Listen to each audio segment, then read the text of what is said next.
ഇപ്പൊ തന്നെ കണ്ണൂരിലെ സഖാക്കള് എന്നോട് പലരും പറഞ്ഞിട്ടുണ്ട്, കഴിഞ്ഞ കുറെ മാസങ്ങളായി പറയുന്നുണ്ട്. കണ്ണൂരിലെ സഖാക്കളൊന്ന് പരിശോധിച്ച് നോക്കൂ. കഴിഞ്ഞ 5 വർഷത്തിനിടയിൽ നടന്ന അവിടുത്തെ കൊലപാതകങ്ങളിൽ ഏതെങ്കിലും ഒരു കേസ് കൃത്യമായി നടന്നിട്ടുണ്ടോ? ഇപ്പൊ അവിടെ ഒരു DYSP ഉണ്ടായിരുന്നു. എന്താണ്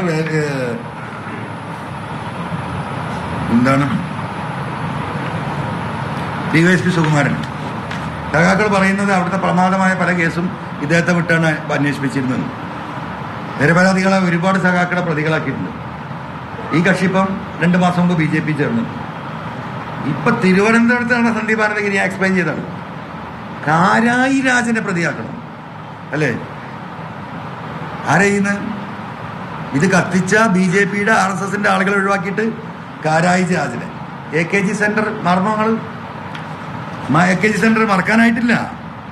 അന്ന് ഈ AKG സെന്ററിൽ ആക്രമണം നടക്കുമ്പോൾ ആരാണുള്ളത്? ബഹുമാനപ്പെട്ട ശ്രീമതി ടീച്ചറൊക്കെ അവിടെ ഉണ്ട് അല്ലേ? അപ്പോൾ ആ ബോംബ് പട്ടിയെ പറ്റി എന്താ പറയാ, ടീച്ചർ ഒരു എന്താ പറയാ കിലിക്കോ എന്താ പറയുന്നത്, ആ ടീച്ചർക്ക് എന്താ എന്താണ് എഴുതിയിരിക്കണേ? കിടുങ്ങാച്ചി അമ്മ എന്നുള്ള പേരിട്ട് ഇവിടെ സൈബറില്ലേ? ഇല്ല, ഇട്ടില്ലേ? എന്തിനാ ആ കേസ് വരെ അട്ടിമറിക്കാൻ നോക്കിയില്ലേ? ആ ചീത്തപ്പേര് അവർ വഹിക്കുമ്പോഴാണ് അവർ PV അൻവറിനെതിരെ പറയുന്നത്. ആയിക്കോട്ടെ, അവരും അനുഭവിച്ചാണല്ലോ. ആ AKG സെന്റർ കമ്മ്യൂണിസ്റ്റുകാർ കത്തിക്കുക പരിശ്രമം നടത്തിയെന്നില്ല എത്ര വാർത്ത വന്നു. അപ്പൊ ഈ പോക്ക് അങ്ങോട്ടാണ്.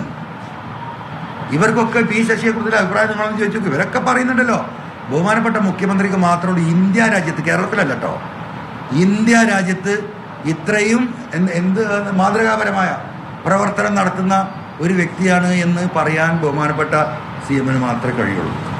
ഞാൻ ബന്ധപ്പെട്ട ഒരു സഖാവ്, ഒരൊറ്റൊരുത്തൻ ഇദ്ദേഹത്തെക്കുറിച്ച് ഒരു വാക്ക് നല്ലത് പറഞ്ഞാൽ ഇതിൻ്റെ ചെവി അരിച്ചൊടിക്കാൻ CM-ന് ഒരു വാക്ക് പറഞ്ഞിട്ടുണ്ടെങ്കിൽ. ഇനി എന്തിനാ CM കെട്ടിപ്പിടിച്ച് നടക്കുന്നത്? CM എന്തിനാണ് ഇവരെ കെട്ടിപ്പിടിച്ച് നടക്കുന്നത്? അവിടെയാണ് പ്രശ്നം. അപ്പം എനിക്ക് എൻ്റെ പ്രിയപ്പെട്ട സഖാക്കളോട്, എൻ്റെ പാർട്ടിക്കാരോട്, എൻ്റെ പ്രവർത്തകരോട്, CM-നോടുള്ള എല്ലാ ബഹുമാനവും ആദരവും നിർത്തിക്കൊണ്ട് തന്നെ പറയാണ്, ഈ രീതിയിലാണ് പോകുന്നതെങ്കിൽ കമ്മ്യൂണിസ്റ്റ് പ്രസ്ഥാനത്തിൻ്റെ അവസാനത്തെ മുഖ്യമന്ത്രിയായിരിക്കും ഇദ്ദേഹം. യാതൊരു തർക്കം എനിക്കില്ല. അദ്ദേഹത്തെ നയിക്കുന്നത് ഇപ്പം എന്താണ്? പല ഉപജാപക സംഘങ്ങളാണ്.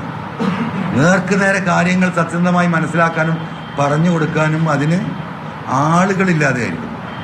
പാർട്ടിയുടെ വളരെ ഉത്തരവാദിത്തപ്പെട്ട ഒരു നേതാവ് ഈ വിഷയങ്ങളുമായി ബന്ധപ്പെട്ട് 2-3 ദിവസം മുമ്പ് സംസാരിക്കുമ്പോൾ ഞാൻ അദ്ദേഹത്തോട് ചോദിച്ചു, നിങ്ങൾക്കൊന്ന് പറഞ്ഞു കൊടുത്തൂടെ? ഈ കാര്യങ്ങളൊക്കെ അറിയുന്ന ആളുകളാണല്ലോ നിങ്ങൾ. ആ നേതാവിനോട് പറഞ്ഞെന്തായിരുന്നു നിങ്ങൾ? നമ്മളോടൊന്നും ഇപ്പം സംസാരിക്കലില്ല, നമ്മളൊക്കെ അത്യാവശ്യം എന്തെങ്കിലും ഉണ്ടെങ്കിൽ പറഞ്ഞിട്ട് പോയി. ഞാൻ ഞെട്ടിപ്പോയി. ഈ ഫീൽഡിൽ ഒരു പൊളിറ്റീഷ്യനാണ്, കമ്മ്യൂണിസ്റ്റ് പാർട്ടിയിൽ ഏറ്റവും ഉയർന്നതായിട്ട് അദ്ദേഹത്തെ അടുത്ത ബന്ധമുള്ള. അപ്പൊ അദ്ദേഹത്തിന് എന്താ കേൾക്കുന്നത്? എന്താ അദ്ദേഹം അറിയുന്നത്? ഈ പറയുന്ന ഈ അജിത് കുമാറും വാറോല സംഘവും ഈ P ശശിയും മാത്രം മതി. മനസ്സിലായോ? അങ്ങോട്ടേക്കാണ് ഈ പാർട്ടിയെ കൊണ്ടുവന്നത്. സഖാക്കൾ അതാണ് മനസ്സിലാക്കേണ്ടത്.